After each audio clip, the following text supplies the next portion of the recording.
Hey guys, once again you're back with Adam on Amrani Football with Adam Amrani, and today I want to make this video specifically around Cole Palmer. And the reason why is because after his after his poor performance against Paris Saint-Germain, there has been a lot of talk about Cole Palmer, about him potentially being a Ballon d'Or winner and him basically, winning it even this year. And I want to give my take on Cole Palmer right now. By the way, just to let you know, I am a Chelsea supporter and I'm going to be completely honest.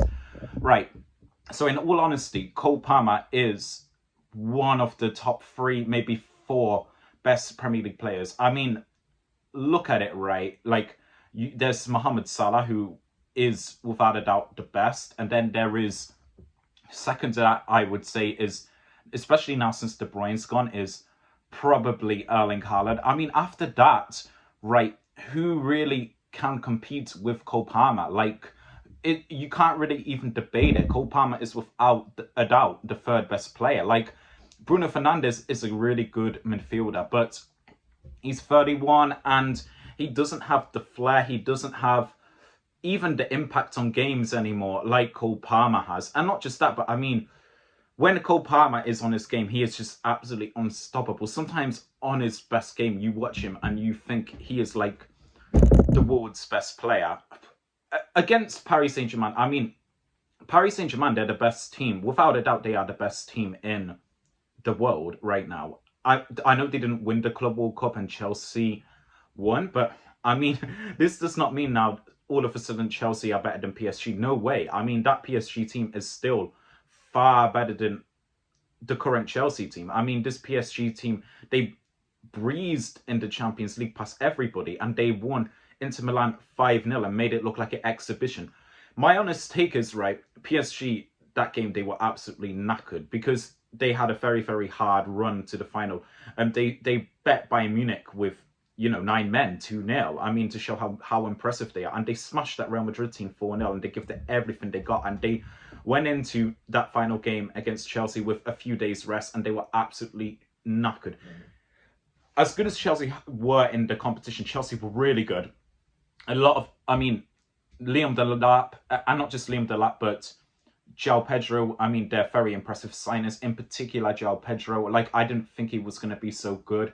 And they did play really, really good against Paris Saint-Germain. They were able to stop Paris Saint-Germain's fluid rotations and fluid movements that no other team has really been able to do in the Champions League. Or not just in the Champions League, but generally speaking, no team has really been able to do it. So, hats off to Chelsea. You have to say hats off to them. But like I said, PSG, they were just completely shattered, completely knackered. But with all the good players on the pitch, right, Desiree Doué, after Lamine Yamal, the best under 21-year-old in the world, after Lamine Yamal, of course, who is probably in the top 2, top 3 best players in the world right now, if not even number 1. And then, of course, Ousmane Dembele, who everyone talks about winning the Ballon d'Or this year. And let's be honest, right, he should win the Ballon d'Or this year. He was Paris Saint-Germain's top scorer and main man throughout the season pretty much, especially from November onwards to around March or April time. And then he dried up a little. But even with that, 2 assists in the final, a great final performance in the, against Inter Milan where they smashed them 5-0, made it look like an exhibition, like I've said before. But yeah, Cole Palmer, he was the guy who shone on the pitch, without a doubt. Nobody can take away the 2 goals he scored. They were excellent goals, especially the second goal. João Pedro makes an amazing run and he fakes it so well. He literally smashes his foot into the ground to make it look like a fake and make Coutinho go the other way. And then you think he's going to shoot. He again fakes to shoot. And Beraldo goes flying and then he narrows it into the bottom corner. And I'm not going to lie to you though. This is my take on Cole Palmer. Right, I'm going to get to the point right now. Cole Palmer, I think from what we've seen in this Club World Cup, you can say what you want. I've seen glimpses of him now just set to explode. I mean, explode like we haven't seen him do yet. But because, I mean, against Palmeiras, that goal he scored, the way he maneuvers the ball past 2 to 3 players, and creates space for himself, and then just slots it Messi-esque into that bottom corner against their goalkeeper. I mean, that is just out of this planet. Like, that is just out of this planet. And not just that, but I mean, the 2 goals he scored against Paris Saint-Germain. You have to remember, Chelsea were the defensive team in that game. Cole Palmer literally just went up a few times, and the few times he went up, made that amazing assist for João Pedro also, and then slotted in 2 amazing goals. And the things about Cole Palmer is he's done it for 2 years now. I mean, last season, because the season is over now, 19 goals in all competitions, 19 goals. And in the season before that, 28 goals in all competitions, 22 in the league, the second top scorer only to Haaland, and he's not even a striker. I know 9 of them were penalties, but come on. And it's not just his goals, but his assists. Like, I mean, he got over 10 assists in the Premier League this season. The season before that, he got again 11. I mean, that is just absolutely, completely phenomenal. In a Chelsea team, which is very, very lackluster in attack. I mean, he's been playing with Nicholas Jackson, a man who's been struggling to literally score open goals. I mean, he is a good player, Nicholas Jackson. I'm not just saying this. I really do think there's something to his game. Like he's got great off the ball movement. He's strong. He's a great team player. He's physically very capable. He's fast. But in front of goal, he just does not really have that lethal final touch. It looks like, though, however, now João Pedro may just have this.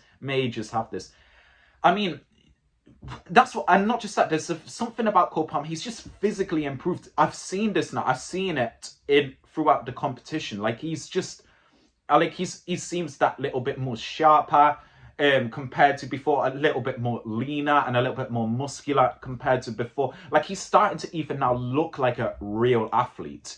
I mean, he seems like he's more versatile now. Like, we've seen him now play even off the left and look really, really effective. Almost look like a prime Ryan Giggs with the way he was dribbling, the way he was shooting. It's challenging to see, but I mean, to predict, to be honest, exactly where he's going to go. But from what I've seen, I'm very convinced this season he's going to be maybe the Premier League's best player and win the PFA Player of the Year. And within 2 or 3 years from now, I really do think he's going to be a Ballon d'Or winner. I really do. And not just a Ballon d'Or winner, but I think right now he's England's best player. I mean, like I said, for 2 seasons running now, look what he's done. Look what he did as well in the Conference League final. And you have to remember how lethal Cole Palmer's 2024-2025 season started. Like that hat-trick against Brighton, for an example. And then that game against Newcastle where he plays the pass of the season through to Pedro Neto. And the thing is about Cole Palmer is there's very, very few attacking midfielders who can make a difference in a game like the way he does. Like, you're talking about him being like a decisive player. That is extremely rare for an attacking midfielder to be a decisive player who can win games on his own, who can drag a team on his own. Like, it's something that the world hasn't really seen since perhaps maybe Maradona. I'm not saying, by the way, that Cole Palmer, he's better than Maradona. Absolutely no way is he better than Maradona. He can't even touch Maradona. But I mean, in the way he can influence games. Like, that Chelsea team is a bang average team. Without him, last season it was a bang average team. Without him, I don't even think they get top 8. I mean, I think they would be a bang average mid-table team. He elevates them to a level. But this season coming up is going to be different because Chelsea now have spent a lot of money on attacking players, and we are now starting to see what they're made of. João Pedro, I was a bit concerned about his signing as a Chelsea fan to begin with. Like, I did think he was a good player, but I doubted his off the ball movement. And not just that, he's not even 100% always a starter for Brighton. Danny Welbeck, as we know, often was playing there as the main focal point of attack. And not just that, but often he wouldn't even play always as a number 9. There would be often times where he would also play as an attacking midfielder. I also doubted a little bit his work rate off the ball. I also doubted, I did think he had good link-up play, but I doubted his off-the-ball movement, because a lot of the goals he scored at Brighton were, you know, good goals, but they weren't necessarily goals off the ball.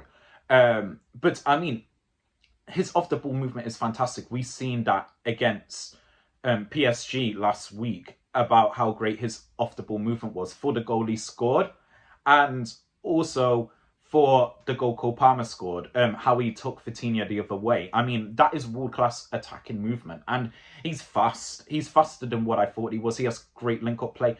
The thing is about João Pedro, though, the main difference between him and between Jackson is he seems like he's able to put the ball in the back of the net. That is the main reason.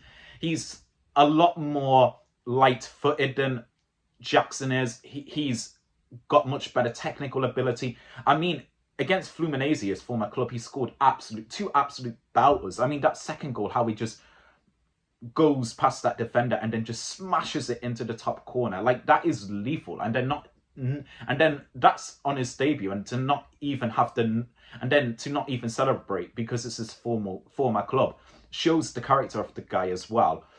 Also, Bino Gittins is a huge upgrade on Jadon Sancho. So, of course, Jadon Sancho was great in the Bundesliga, but he does not have the pace that Gittins has. Gittins is going to be by far better than what Jadon Sancho has ever been in the Premier League. And he could be, now, the surprise of the summer, like, and of the new season. I'm not just saying this, because what you see with what people don't know about Bino Gittins is he's got everything to his game. I mean, you talk about the next upcoming England star. He is it, without a doubt. I mean, he's got flair, he's got dribbling, he's got an eye for the goal, he runs in behind. I mean, remember last season, his goal against Bayern Munich, how, if any of you remember it, how he just dummies Lima and runs all the way with the ball from the halfway line and then smashes it with his left foot past Neuer. I mean, them step over goals in the Champions League, like, he's just brilliant. I mean,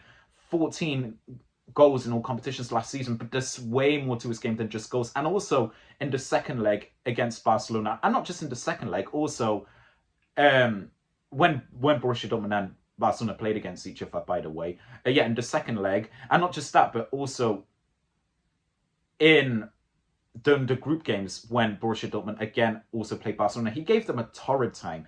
I mean, and you're talking about, like, up against Jules Koundé, one of the best right backs in world football. So it's gonna be very interesting to see how Palmer does. But I honestly do think now, I mean, I don't think he will be the best player in the world, but I think he will be a top 3 player in the world. And I think he will win a Ballon d'Or. And I'm not going to lie, he is now England's best player. I mean, without a doubt, he's England's best player. And England need to build a whole team around Cole Palmer in the World Cup coming up. Because with him in the team and as the main man, we have a great chance of winning the World Cup. Because especially with Tuchel's pragmatic play. I mean, Tuchel, he is more of a pragmatist. As great as a manager he is quite a pragmatist. We need a player like that who can just pop up and score in their moments when we do not have possession of the ball all game. I mean, we need to play Jude Bellingham deeper. And like I said, Bino Gittins is amazing. And not just Bino Gittins, but Estefan. And with these two players, and João Pedro and Liam Delap now, as attacking options at Chelsea, teams aren't going to be able to shut out Cole Palmer quite as easily. We started to see this a little bit, not a lot, but a little bit in the second half of the season, because also Cole Palmer had a few injuries and he was tired. But I mean, he's more than back to his best, and I think he's got even better now. Like I said, physically he looks better, physically he looks sharper, and he looks more hungry now. He looks like now he wants to be the decider. Remember as well, we haven't seen Cole Palmer against any big European teams. That was his first big European team we've really seen him come against. So I'm sure there's going to be plenty more, especially this season coming up with the Champions League. Anyways, thank you so much for watching this video. Like, comment, subscribe. Tell me what you think about Cole Palmer. And yeah, adios. Thanks for watching. By the way, like I've said, any opinions you have, I mean, I will try and reply to the comments and give you my takes as well. Tell me any more videos you want me to perhaps make or perhaps talk about. Take care. Have a good day. Bye.